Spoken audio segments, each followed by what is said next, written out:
Thank you. Isobel smiled, immediately placated. And in return? She pocketed the blackberry with one hand, while with the other handing over a large treacle-coloured conker leaf, almost as wide as her palm. Oh no, really, I couldn't, Allegra responded ironically. It's such a beautiful leaf. It must be your most precious one by far. It's not a leaf. Allegra arched an eyebrow and twirled the leaf in her fingers by the stem. It's a day of luck, and you jolly well know it. I caught it for you. She panted slightly, as though to prove the point. A disbelieving pause. You still do that? Of course. Isobel furrowed her brow, which had become more lined of late as the broken nights began to tell. And to think I thought you were just trying to make Ferdy laugh, Allegra quipped, twitching as she heard her blackberry buzz again in her sister's deep duffel-coated pocket. Allegra shivered in her own coat, a short, tailored olive-wool Burberry number with a high collar and beautiful pleats from the waist. It looked great over skinny jeans, but couldn't combat these temperatures. There were reports snow was forecast for the end of the week.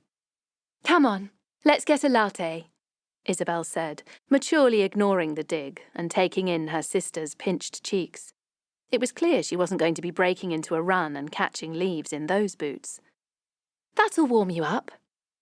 Is there time? Anyone would think you didn't want to go over to Mum's. Of course I do, Isobel shrugged.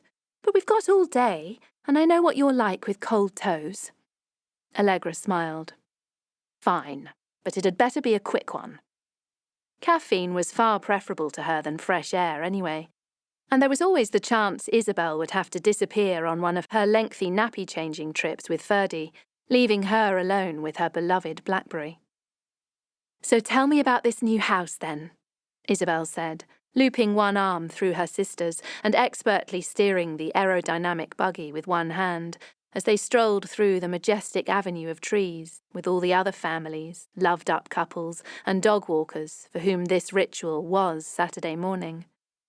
To their left, beyond the railings, the Thames eddied past, high-tided and in a rush, a few bulky industrial barges tethered against tyre fenders, as black cabs chuntered past on the embankment opposite. Well, you've seen as much of it as I have. I've not stepped foot inside yet. Isobel tutted. I can't believe you bought a house without even visiting it. Not a big deal. My property consultant had it surveyed and I downloaded the PDF.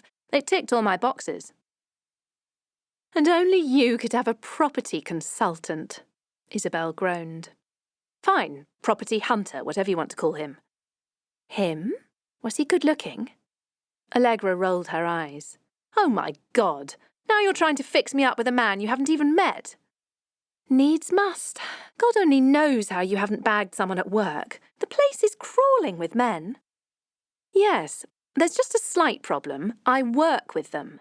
Most of them report to me, and those who don't, I report to them. Isobel shrugged as though she didn't see what the problem was. She probably didn't.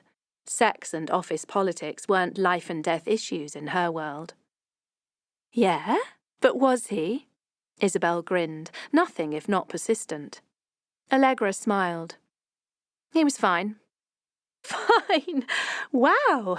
He really must have been a corker, Isobel laughed, drawing an admiring glance from a guy rollerblading past, Orange Beats headphones on. You should invite him round for an intimate supper in your new mansion by way of thanks. The house is just an investment. I'm going to gut it, get an architect in to redesign everything except the facade, which is listed, then sell it on. Where is it? Islington. Legs! Why did you have to buy all the way over there?